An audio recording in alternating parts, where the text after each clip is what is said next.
The United States highways and roads are a total disgrace. I've been traveling a lot the last 5 or 6 years. Back to South Florida, back to the West Coast, South Florida, West Coast, East Coast. I'm going through Missouri right now. I think I'm probably an hour or so out of St. Louis. Roads are awful. I mean, they're just terrible everywhere. I mean, you're so afraid to be in the right lane. I got 2 flat tires in my life, and they were both within 10 miles of Seligman, Arizona on Interstate 40 East, 10 or 15 miles. It's just a disgrace up there. It's actually dangerous. I think a couple people die a month from those potholes. Here, you got everything's under construction. Here in Missouri, just terrible stretch for about a mile or two that I was just on. And it's just bump everywhere. You can't even, you got to be on the lookout. The right-hand lane, there's serious potholes on all these highways in the United States, and people want to bash all these other countries about everything, but the United States is a disgrace. Everyone's broke. Really, they do the study, and it's like 70% of the people don't even have $500 in the United States. It's a have or have not type of place, and you travel. A lot of things you took for granted just a few years ago, you don't take for granted now. Like even like when you're traveling, you used to think like if you had money that you could get something to eat everywhere at any time. But like you'll see Denny's. This is towards the end of COVID. I was in Southern California. I'm talking about the 405 on the way to San Diego. This is like the main thoroughfare. Can't even speak, but in Southern California, one of the big highways, and there was a Denny's. It wasn't, I pulled up, and the lady inside just gave me the no-go sign, or like the safe sign, like no. So they were closing up, and you don't even have a Denny's that's open 24/7. I mean, nowadays you'll see some strange things where for little conveniences that you took for granted in the United States, the all-powerful United States, they just don't have the staffing for it. And it's interesting because I know a lot of people got money for the first time with the pandemic relief funds, and a lot of people got money that shouldn't have got money. They should have been paying the workers, the frontline workers, like even grocery store workers, paying them extra. Instead, they paid them nothing, and the people that never had a job anyways got tens of thousands of dollars over a very short period of time. I saw them out in Vegas. They were all out there during COVID. Like you'd see 15 people come in, and there'd be like 3-week-old babies with them. And you could just tell they'd never been to Vegas. They never had money, and you can get thousands of dollars out of nowhere up front on some of that pandemic relief money came in pretty fast. Never even had to prove that you even worked. I'm not bitching about it. I got it. And so I was disappointed I didn't have a business license, just so I couldn't thought about making a bigger score. But a lot of the people in Miami, you'll see like all the people going to prison for the COVID relief fraud.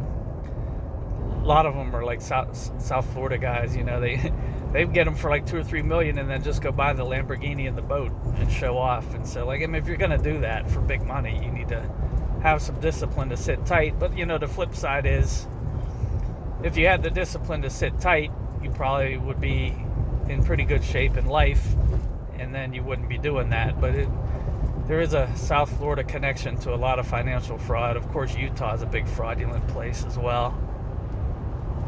I mean, those are 2 of the most financial fraud capital of the world is South Florida and Utah. Right? Nigeria, right? Nigeria is up there. Nigeria.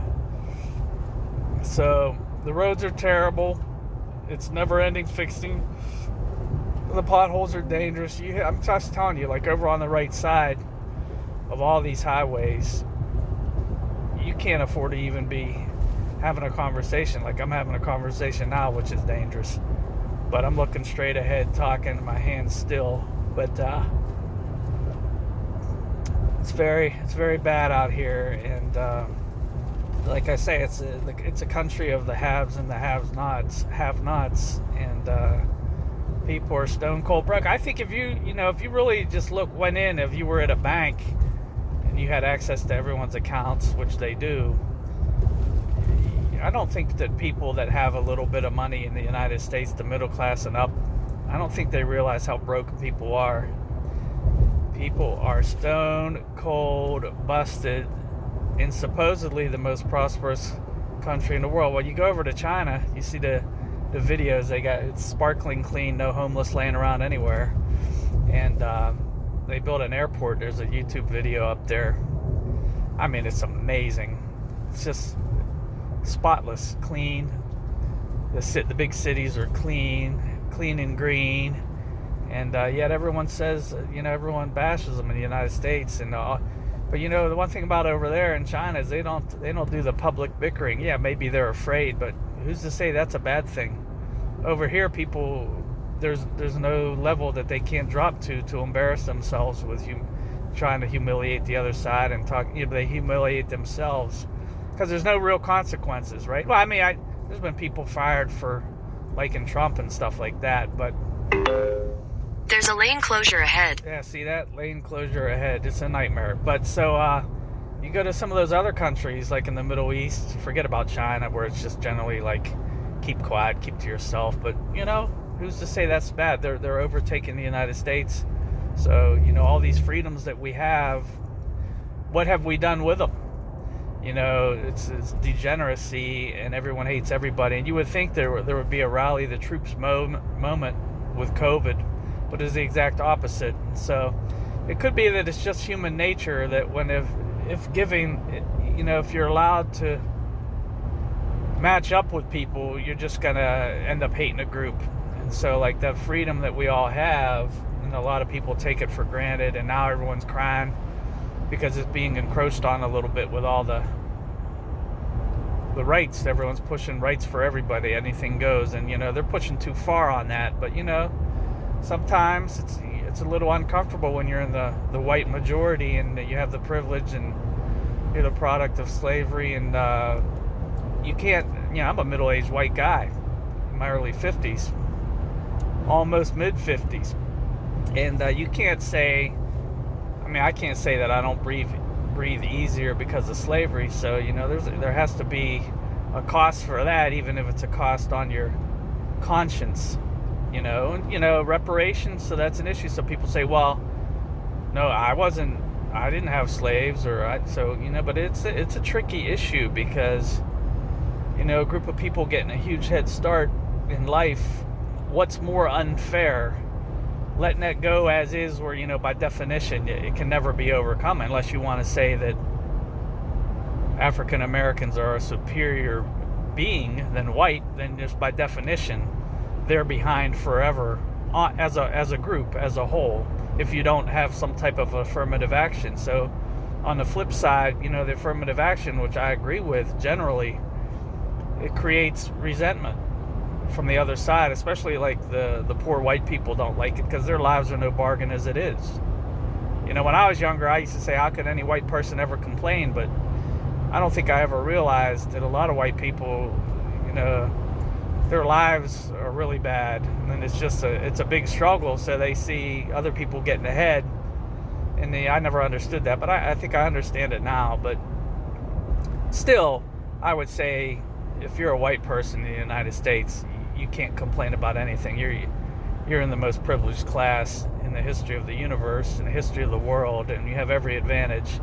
So you need to quit crying about it. But you have to spend some time looking at the other perspective in life. Today's media and the narrative is no one spends any time looking at anyone's perspective. It's all, what's my perspective and everyone else is wrong and how dare they. But basically 99% of people, especially in the United States, they're just losers. And if you just look at the history of anyone watching this video, let's just say the history of your life, just think of how many dumb things you did.